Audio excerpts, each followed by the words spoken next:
Міне мынау активация қалай жасау керек екенін үйретейін да. Міне мынау финансыңызда, мой финансы деген жерде 100 PV тұру керек та, бұл 7000 теңге.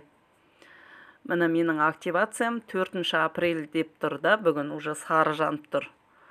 Активация жасау керек. Ол үшін мынау жоғарыдағы 3 сызықты басамыз, сосын магазин дегенге кіреміз да. Сосын төмен түсеміз, міне перейти к покупке товаров, активация деп тұр, соны басамыз. Сосын мына жерден бір өнімді таңдаймыз, активацияға бір өнім аламыз да.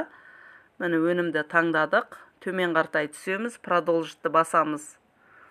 С помощью баланса дейді, солай төлейміз, өйткені балансымызда 100 PV тұр да, енді на главную дейді.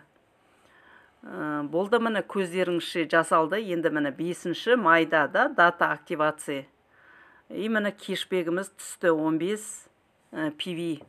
Бұл 15 PV дегеніміз 1050 теңге. Міне осылай жасалады активация.